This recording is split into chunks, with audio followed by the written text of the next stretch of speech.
नमस्कार दोस्तों, स्वागत है आपका SSC learning point by Singh sir. आज हम करेंगे वर्क की शिफ्ट 1। ठीक है, 22 तारीख तक कंप्लीट हो गए। उनकी पीडीएफ भी हमारे टेलीग्राम चैनल पर अपलोड कर दी गई, जिसका लिंक नीचे डिस्क्रिप्शन में दिया गया है, उसको भी ज्वाइन कर लो।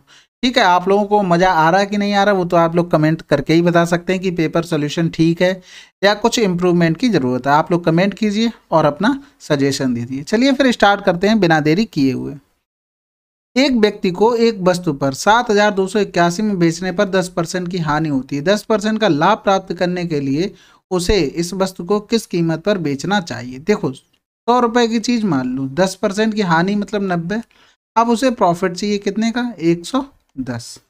देखो, तो 90 की वैल्यू थी 7281, हमें चाहिए किसकी, 110 की वैल्यू चाहिए थी। यानी कि 0 से 0 चला गया, 9 अट्ठे 72 हो गया, 9 ने 81 हो गया, 11 ने में 99, 11 अट्ठे 88, आंसर आ गया।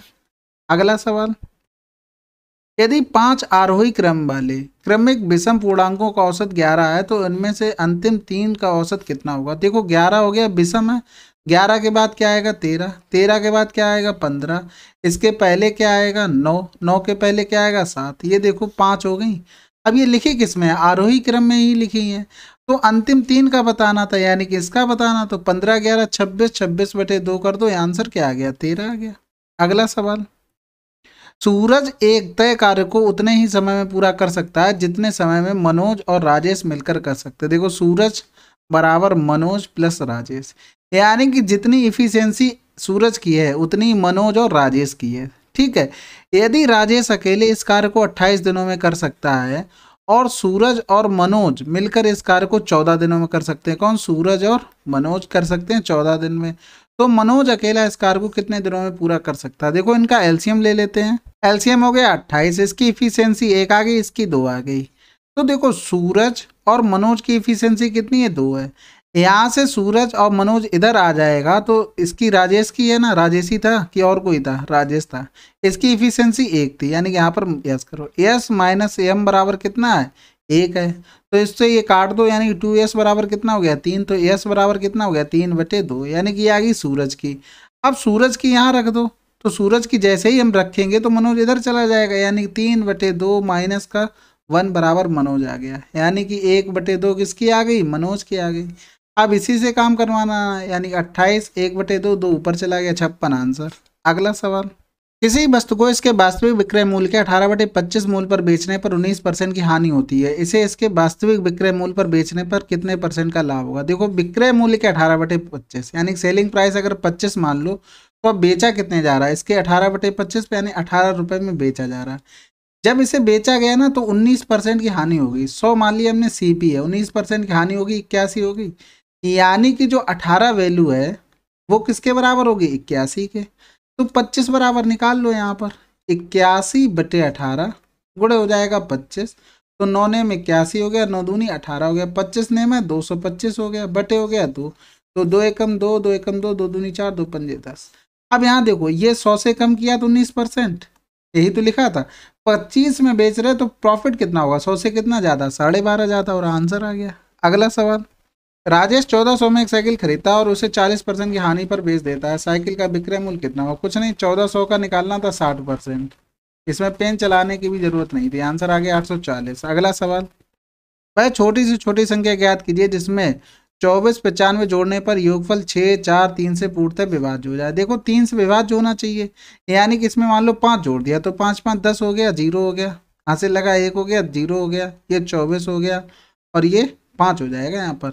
तो देखो, 5 2 7 3 से डिवाइड होगा, नहीं होगा, 3 जोड़ देते हैं। तो देखो, 5 3 8 हो गया, 9 हो गया, 4 हो गया, 2 हो गया, 4 2 6 हो गया, 9 6 15 हो गया, 15 और 8 23, ये भी नहीं होगा। यहाँ से 24 95 से 0 जोड़ देते, 0 जोड़ ही नहीं सकते क्योंकि लास्ट में 5 आएगा, 4 से भाग जाएगा, नहीं जाएगा। तो यहाँ से ये तो चला गया। अगर 1 जोड़ते हैं तो 5 1 6 हो गया, 9 हो गया, 4 हो गया, 2 हो गया। तो देखो, 3 से 4 2 6 और ये 6 9, ये तो 3 से कट जाएगा, आंसर आ गया क्या, 1 आ गया। तो इस तरीके से इसको सॉल्व कर सकते हैं। अगला सवाल, ए के 39% और बी के 42% का औसत ए और बी के अंतर के 3/5 के बराबर। देखो, ए का 39% और बी का 42% का औसत, औसत निकालेंगे तो भाग 2 से करना पड़ेगा, और इनके अंतर के 3/5 के बराबर। ये सवाल बिल्कुल सिंपल सा बन गया। तो यहाँ देखो ये 2 तो ऊपर चला जाएगा, इन दोनों को गुणा हो जाएगा, यहाँ 3 से काट लो, 3 एकम 3, 3 त्रिका 9 हो गया, 3 एकम 3, 3 चौकू 12 हो गया, यानी कि 13A प्लस 14B बटे हो गया कितना 200, और इधर हो जाएगा A माइनस बी बटे 5, तो 5 चौकू 20 हो गया, यानी कि 40 आ गया यहाँ पर। 13A प्लस 14B बराबर आ गया 40A माइनस का 40B, ये 40 इधर चला जाएगा तो बी जोड़ेंगे तो 4 4 एक बार 54 भी हो गया, ये हो गया 27 है, तो 27 दूनी 54 हो गया, यानी बी अपॉन ए हो गया 1/2। समझना बात को। तो कह रहा बी ए का कितना परसेंट है, बी ए का कितना परसेंट है, तो आ गया कितना 50%। अगला सवाल, एक राशि पर 12% की वार्षिक दर से 2 वर्षों के लिए चक्रवृद्धि ब्याज इतना है, दोगुने समय और आधी ब्याज दर पर उसी धनराशि के लिए साधारण ब्याज कितना होगा। देखो 12% कह रहा है, 2 वर्ष के लिए इफेक्टिव रेट क्या हो जाएगी 24 दशमलव क्या है 1 + 4 करना पड़ेगा, तो जोड़ देंगे तो 25.44 आ जाएगा। कैसे आया ये तो सभी को पता है ना, 12 + 12 + 12 गुणे 12/100, ठीक है, ये 24 हो गया, 12 बारी में 144 जोड़ दिया। अब निकालना दोगुने समय में, दोगुना समय यानी 4 वर्ष हो गया, आधी ब्याज दर मतलब 6 हो गया, यानी कि 6 चौक 24 की वैल्यू में निकालनी है। तो देखो 1590 वैल्यू थी 25.44, पॉइंट हटा गया, 2 जीरो ऊपर चले गए, हमें वैल्यू निकालनी थी 24 की। 4 से 24 हो गया, यहाँ से करेंगे 4 से 24 1 बचा 4 3 12, 4 से 24 हो गया।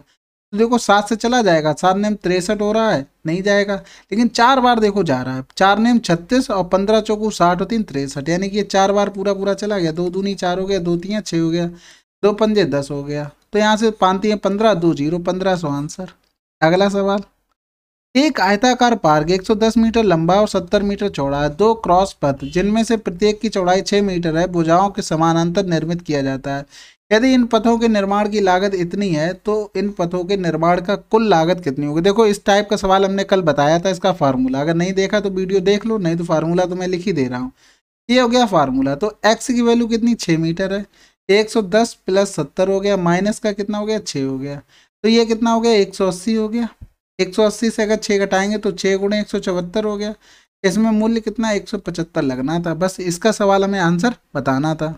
अब यहाँ देखो इसको अगर गुणा करने बैठेंगे तब तो टाइम लगना है। देखो 3 आ रहा है, देखो 5 2 7, 7 1 8 हो गया, 8 8 16 हो गया, 16 और 7 23, ये तो नहीं जाएगा, 8 1 9 हो गया, 7 2 9 5 बच गया, ये भी 3 से नहीं कटेगा, 7 2 9 9 1 10 हो गया, देखो 9 1 10 हो गया, 10 7 17 हो गया, 17 2 19 हो गया, ये 3 से कटेगा नहीं कटेगा, 8 1 9 9 2 11, 11 और 7 18 हो गया, ये कट जाएगा। अगर मान लो 3 से 2 मिल जाते तो यहाँ पर देखो, ये देखो 7 × 7 दूनी 14, 7 पंजे 35, 7 का आ रहा मल्टीपल, तो हम 7 से करके देख लेते कौन सा 7 से कट रहा है। तो इस तरीके से ज़्यादा कैलकुलेशन पे डिपेंड मत रहा करो, थोड़ा दिमाग लगाओ और अच्छी से अप्रोच लेके आगे बढ़ो। अगला सवाल करते हैं, 900 की राशि पर 5% वार्षिक साधारण ब्याज दर से ब्याज के रूप में 810 रुपये प्राप्त करने में कितने वर्ष का समय लगे। कुछ नहीं, सिंपल सा फार्मूला याद है, नहीं याद है तो क्या कर रहे हो यहाँ पर, पढ़ने नहीं आए हो बिल्कुल भी, भैया पापा मम्मी का नाम रोशन करना है, नहीं करना तो कोई बात ही नहीं है, हम कुछ बोलेंगे ही नहीं।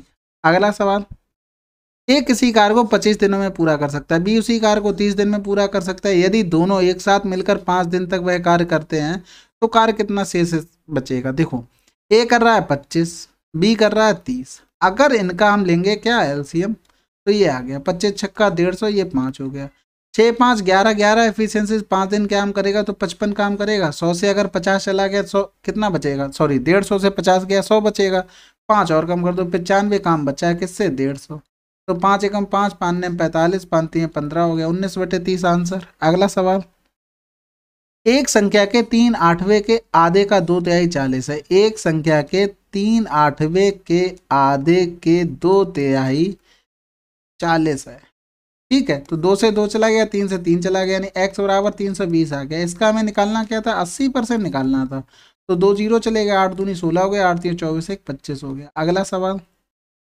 एक धनराशि को ए बी सी डी के बीच 5:2:4:3 के अनुपात में बांटा गया है, यदि ए को डी से 1000 रुपये अधिक मिले तो सी का हिस्सा कितना है। ए को डी से तो 2 की वैल्यू इतनी दी थी, सी की हिस्सा कितना है 4 है, 2 दूनी 4 2000 रुपये आंसर आ गया। अगला सवाल, एक वर्ष की शुरुआत में एक शहर की जनसंख्या 8,50,000 थी, पहले वर्ष में जनसंख्या 12 प्रति हजार की दर से बढ़ी, देखो 12 प्रति हजार बढ़ रहा है, यानी 1000 पर 12 बढ़ रहा है। यहाँ पर तो 8,50,000, 1 2 3, तो 3 जीरो से चला गया, यानी कि 12 गुणे 850 टोटल बढ़ी होगी पहले साल।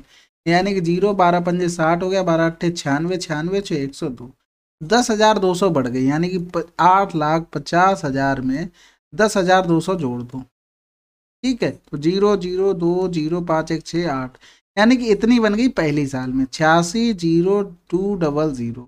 अब 1% कमी होगी, यानी 99% की वैल्यू निकालनी थी हमें, और कुछ नहीं करना था। तो इसमें देखो किसकी किसकी डिविजिबिलिटी दे सकते हैं, 3 की, 9 की और 11 की। इनकी डिविजिबिलिटी देखो, गुणा लिख दिया, इसका मतलब गुणा नहीं। देखो इसमें क्या 3 आ रहा है, इसमें देखो 9 भी आ रहा है, इसमें देखो 11 भी आ रहा है, यानी कि तीनों की देख सकते हैं ना। तो देख लो, 8 1 9 हो गया, 9 9 18 हो गया, 5 5 10 हो गया, 10 8 18, 11 से तो चला गया, 8 2 10 हो गया, 10 1 11 हो गया, तो 5 5 10 हो गया, ये बिल्कुल नहीं जाएगा।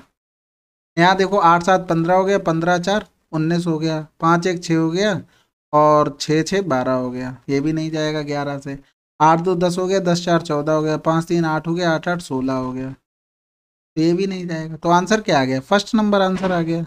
अगला सवाल, एक व्यक्ति अपने गांव से अस्पताल तक 30 किलोमीटर प्रति घंटा की चाल से गया, 2 किलोमीटर प्रति घंटा की चाल से वापस आया। यदि पूरी यात्रा में उसे इतना समय लगा तो गांव से अस्पताल की दूरी ज्ञात कीजिए। देखो उनका स्पीड में रेशियो क्या है, 30 और 2 का है, तो समय में कितना हो जाएगा, 2 और 30 का हो जाएगा। टोटल समय हमारे हिसाब से 32। क्वेश्चन में कितना लगा, 4 + 36/60 कर दें, टोटल घंटे में बना ले रहे, 12 3 36, 12 5 60, 5 चौको 20 और 3 23/5 टोटल टाइम दिया गया क्वेश्चन में हमारे हिसाब से 32। दूरी निकालनी थी तो 30 दूनी 60 की वैल्यू हमें निकालनी थी, यानी 23/5 गुणे 60 बटे हो गया 32। काट लो भैया, 12 पंजे 60 हो गया, 4 तियाँ 12 हो गया, 4 अट्ठे 32 हो गया, 23 तियाँ 69/8 हो गया। तो देखो नीचे 8 किसी में है, 81 में भी नहीं है, यानी कि इसमें देखो क्या मतलब गलती क्या है कि टोटल दूरी पूछी गई गांव से अस्पताल की जाने के भी और आने के भी, तो इसमें 2 का गुणा अगर कर देते तो 2 चौकू 8 हो गया। अब यहाँ से आ जाएगा 17 चौकू 68, ये आंसर आ गया, ठीक है। लेकिन ये चीज़ गलत है, यहाँ पर कुछ ना कुछ तो गलत दिया है, इसके आपको बोनस मिलेगा। अगर इंग्लिश में ठीक होगा तो कोई बात नहीं, वैसे मुश्किल है, ठीक होना चाहिए, मैंने चेक तो किया नहीं। अगला सवाल, दो क्रमिक छूट के बाद 175 की सूची मूल्य वाली एक कलम इतने में मूल्य में उपलब्ध थी। यदि पहली छूट 10% है, दूसरी छूट कितनी होगी। देखो 175 है, 10% की छूट दे दी पहली, बाद में बना क्या मूल्य आके 129.15, यानी बटे हो गया 100। ये तो 100 से 100 चला गया। अब यहाँ से देखो किसी से काट दें, हाँ 9 से काट दो, 9 एकम 9 हो गया, 9 एकम 9 3 बचा, 9 चौक 36 3 बचा, फिर 9 3 27 हो गया, 4 बचा, 9 पन्ना 45 हो गया, फिर 25 से कट जाएगा, बिल्कुल कटना तो चाहिए, लेकिन 5 से काट लो, इजी बैठेगा। 5 3 15 हो गया, 5 25 हो गया, 5 दूनी 10, 4 बचा, 5 अट्ठे 40, 3 बचा, 5 सत्ते 35, अब कटता भी नहीं, ठीक है। तो 7 से कट जाएगा, 7 पंजे 35 हो गया, 7 चौक 28, 7 एकम 7, यानी 50 की चीज़ 41 में दे दी, 9 की छूट दे दी, किसमें 50 में, गुणे हो गया 100, 50 दूनी 100, 9 दूनी 18% आंसर। अगला सवाल, विवाह के समय एक पति और उसकी पत्नी की औसत उम्र 20 वर्ष थी, 6 वर्ष बाद उनका 2 वर्ष का बच्चा है, परिवार की वर्तमान औसत उम्र क्या है। देखो सिंपल सवाल होते हैं, उनमें डायरेक्ट गुणा कर लिया करो। तो देखो 20 दूनी 40 हो गया, 40 में 12 जोड़ा 52 हो गया, 2 साल का बच्चा आ गया, 54 हो गया, 3 लोग हो गए, 18 साल, आंसर आ गया। अगला सवाल, एक बॉक्स की लंबाई चौड़ाई और ऊंचाई का अनुपात इतना है, यदि लंबाई में 50% वृद्धि की जाती है और ऊंचाई में 40% कमी की जाती है तो बॉक्स के नए आयतन और पुराने आयतन का अनुपात क्या होगा। देखो नया आयतन क्या बनेगा, 4 थी, लंबाई में 50% वृद्धि, 50 दूनी 100, यानी 3/2। फिर क्या थी, चौड़ाई दी गई तो ऊंचाई में 40% कमी कर दी गई, यानी कि 60% बचा। और पुराना आयतन कितना था, 4 गुणे 3 गुणे 2, ये तो पूरा पूरा चल ही जाना है, ठीक है। यहाँ से करेंगे तो 0 से 0 चला गया, 2 3 6 हो गया, तो यहाँ 3 3 9 अनुपात 10 आंसर आ गया। अगला सवाल, दो ट्रेनें एक ही समय पर एक दूसरे से 300 किलोमीटर की दूरी पर स्थित 2 स्टेशनों से विपरीत दिशा में रवाना होती। दोनों ट्रेनें किसी एक स्टेशन से 180 किलोमीटर की दूरी पर एक दूसरे को पार करती हैं, उनकी चाल का अनुपात क्या होगा। देखो ये 2 स्टेशनें बन गई, ठीक है, 300 किलोमीटर की दूरी थी। अब वो कह रहा है एक स्टेशन से 180 किलोमीटर दूरी पर मिली। मान लो एक ये स्टेशन थी, यहाँ से ट्रेन गई तो इसने दूरी 180 चल पाई होगी, तो इसने कितनी चली होगी दूरी 120, यानी डिस्टेंस में तुम्हारा रेशियो आ गया 180 और 20। अब यहाँ से देखो एक चीज, टाइम तो कांस्टेंट हो गया, जितने समय में ये यहाँ से आई उतने ही समय में ये यहाँ से यहाँ पहुंची है, तो टाइम क्या हो गया कांस्टेंट, यानी कि स्पीड में रेशियो फिर बना लेंगे सेम रहेगा, यानी 6×3 = 18 हो गया, 6×2 = 12, आंसर आ गया। अगला सवाल देखो, सिंपलीफिकेशन का है, अच्छा सवाल है। यहाँ पर देखो पहले ब्रैकेट को इसको सॉल्व करते हैं, फिर इस ब्रैकेट को सॉल्व करते हैं, उसके बाद ऑफ सॉल्व होगा। तो देखो 2/1/5 हो गया, यहाँ से करेंगे 2×2 = 4 हो गया, 4×2 = 6 हो गया, गुणे 6 हो गया, यानी कि ये हो गया 2, गुणे करेंगे तो 5 ऊपर चला जाएगा, 6 नीचे आ जाएगा, 2×3 = 6 हो गया, यानी 5/3 आ गई किसकी वैल्यू, इस पूरे की वैल्यू आ गई 5/3। अब इसको सॉल्व कर लो, यहाँ पर गुणा का साइन करेंगे तो 4 ऊपर चला गया, 25 नीचे आ गया, माइनस का 4 हो गया, यानी 2×2 = 4 हो गया, यहाँ से करेंगे तो 2 - 25 चौकू 100/25 हो गया, यानी कि इधर आ गया माइनस का 98/25। तो देखो इसकी भी वैल्यू हमें पता लग गई, ये माइनस का, यानी 5/3 माइनस का 98 बटे कितना हो गया 25 हो गया। तो नीचे देखो 25×3 = 75 हो गया एलसीएम, 25×5 = 125, -3×8 = 24 की 4 हाथ से लगा दो, 3×9 = 27 तो 29 हो गया। माइनस करेंगे 14 से 5 गया 9 बचा, और 8 से 2 गया 6 बचा, 2 से 1 गया 1 बचा, माइनस का बटे 75, आंसर आ गया। अगला सवाल देखो, सिंपलीफिकेशन सवाल है, सबसे कठिन इस शिफ्ट का सवाल है। सबसे पहले ऑफ सॉल्व करो, 5×2 = 10, 10 से 10 जाएगा, 1 बचा, 57 से 1 गया 56 हो गया, 4 से डिवाइड करेंगे तो 14 चौकू 56 हो गया, ठीक है। 17 से 9 जाएगा, 8 बचेगा, प्लस का 14 हो गया, 8×4 = 12 हो गया, 22 आंसर आ गया। अगला सवाल वह छोटी से छोटी संख्या ज्ञात कीजिए जिसे 1014 में जोड़ने पर ऐसी संख्या प्राप्त हो तो 3, 4, 5, 6 से विभाजित करने पर कोई शेषफल प्राप्त ना हो। देखो 5 से अगर डिवाइड करेंगे तो हमें लास्ट में 0 चाहिए या तो 5 चाहिए। तो देखो 4 जोड़ेंगे, 4×4 = 8 आ रहा, ये तो कैंसिल हो गया, 8 जोड़ेंगे, 8×4 = 12, 2 आ रहा, कैंसिल हो गया, 6×4 = 10 से 0 आ जाएगा। अगर 10 को जोड़ेंगे तो लास्ट में क्या आ जाएगा 4 आ जाएगा, तो आंसर क्या हो गया 6।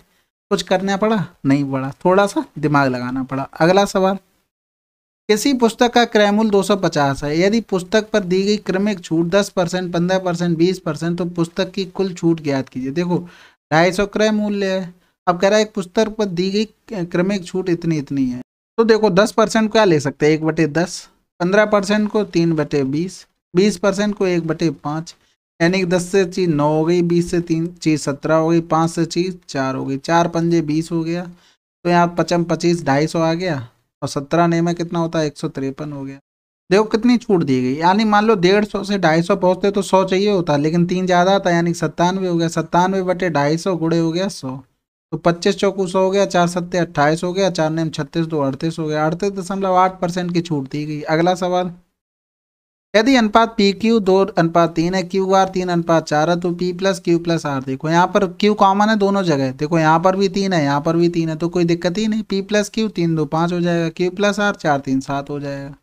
अगला सवाल 18,527 की धनराशि को ABC के बीच इस प्रकार विभाजित किया जाता है कि A और B के हिस्सों का अनुपात 4:7 है। A और B कितना है 4 और 7 है, B और C का कितना है 5 और 6 है, यानी कि B तो सेम होना चाहिए, तो 35 हो गया। इसमें कर दो 4 का गुणा 5 चौको 20, इसमें कर दो 7 का गुणा 7 छक्का 42 हो गया।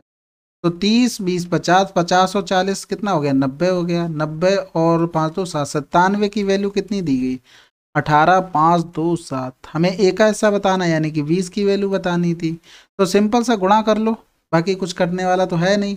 तो 0 हो गया, 2 7 14 4 हाथ से लगा 1 हो गया, 2 दूनी 4 1 5 हो गया, 2 पंजे 10 हो गया, 18 दूनी 36 1 37 बटे हो गया 97। अब देखो यहाँ पर पॉइंट में तो कुछ आ नहीं रहा है, यानी कि नंबर कहीं ना कहीं पूरा कट रहा होगा, या तो 0 वाला आ जाएगा या तो 2 वाला लास्ट में आ जाएगा। तो यहाँ से देखो 7 में किसका गुणा करें कि 4 मिल जाए, एक 0 को इसको हटा के, तो देखो 2 का गुणा करेंगे तो 4 मिल जाएगा।